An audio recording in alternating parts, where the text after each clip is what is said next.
जय हिंद दोस्तों, आप सभी का स्वागत है आपके अपने यूट्यूब चैनल जॉनप्रिया जीके में। दोस्तों, 3 मार्च 2026 को एक क्लिप देखी और क्लिप थी 8वें वेतन आयोग के संदर्भ में।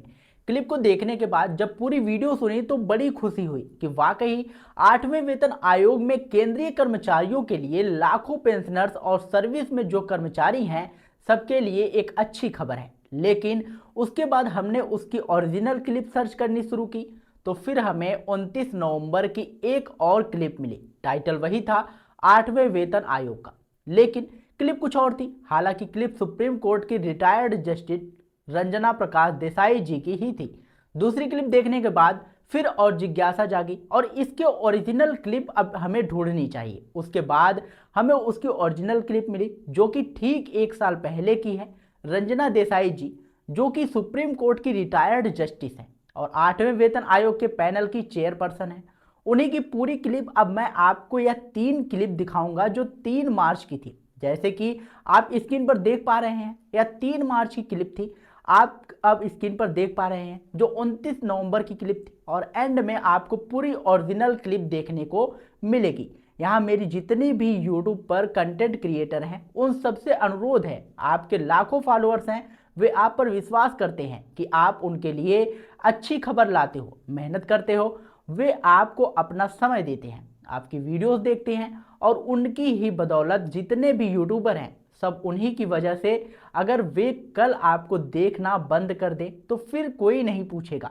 तो जो आपके फॉलोअर्स हैं जिन्होंने 1962 का युद्ध लड़ा है, 1971 की लड़ाई लड़ी है, 1999 के कारगिल युद्ध का हिस्सा लिया है, जिन्होंने अपनी शहादत दी है, उनके अंग दिए हैं और जो सेवानिवृत्त हो चुके हैं, उनकी वीरांगनाओं के साथ खिलवाड़ मत कीजिए। छोटी सी लोकप्रियता पाने के चक्कर में ऐसा मत कीजिए। आप अच्छा कंटेंट डालते हैं, अच्छा कंटेंट डाल रहे हैं और अच्छा ही डालते रहिए, लेकिन कुछ भी मिल जाए उसे डालने से पहले उसकी सत्यता अवश्य चेक कीजिए। कंटेंट आप जहां से लेते हो मुझे भी वहीं से मिलता है, लेकिन मैं कंटेंट डालने से पहले उसी की तह तक जाने की कोशिश करता हूं और अगर मुझे वह कंटेंट कहीं नहीं मिलता तो फिर मैं साफ साफ बता देता हूं कि सोशल मीडिया पर यह कंटेंट या टॉपिक या लेटर या स्पीच वायरल हो रही है, लेकिन इसका ओरिजिनल सोर्स हमें नहीं मिला, इसलिए हम इसकी सत्यता की गारंटी नहीं लेते। मैं यह नहीं कह रहा हूं कि उसमें जो कटिंग की गई है, जो एडिटिंग की गई है, जो कंटेंट उसमें से काट कर लगाया गया है वह अपने आप ही किया गया होगा। हो सकता है आपको भी वह एडिट की हुई क्लिप में मिली हो, लेकिन फिर भी यह आपकी मॉरल रिस्पॉन्सिबिलिटी बनती है कि जो लोग आप पर विश्वास कर रहे हैं उनके विश्वास को कायम रखने के लिए आप उसकी ओरिजिनल क्लिप तक जाएं और उसे चेक करें। तो आइए अब देखते हैं वो क्लिप जो 3 मार्च को और 29 नवंबर को सर्कुलेट हुई और उसके बाद वो ओरिजिनल क्लिप जो 1 साल पहले सुप्रीम कोर्ट की रिटायर्ड जस्टिस रंजना प्रकाश देसाई जी की है। यहाँ देखिए दोस्तों, हम लोग सब कमेटी मेंबर्स आज आपके सामने हैं। आज से हमारा काम शुरू होगा। कमेटी को ऐसे टास्क दिया गया है कि हम लोग एसेस करेंगे कि तय रिक्वायरमेंट है या सब पहले हम एक्सेस कर लेंगे और फिर एक ड्राफ्ट बनाएंगे। इसके लिए हम पब्लिक कंसल्टेशन करेंगे। पब्लिक कंसल्टेशन के लिए हमने हमारी कमेटी की 2 सब कैटेगरियां बनाई हैं। ये सब कमेटियां पब्लिक कंसल्टेशन के लिए लोगों के बीच जाएंगी और एक ड्राफ्ट बनाने वाली कमेटी होगी। फिर दिल्ली में भी हमारी मीटिंग्स होगी, वहां भी हमने ऑफिस इस्टेब्लिश किया है। Writing principle of ethical journalism यह याद दिलाते हैं कि प्रेस के लिए स्पीड से ज़्यादा एक्यूरेसी की प्राथमिकता देनी चाहिए और हर न्यूज़ रिपोर्टर को पब्लिकेशन से पहले वेरीफाई करना जरूरी है। इसमें यह भी कहा गया है कि अगर पब्लिकेशन में कोई गलती या मिस्टेक हो जाए तो उसे सुधारना चाहिए और उस पर खेद भी व्यक्त किया जाना चाहिए।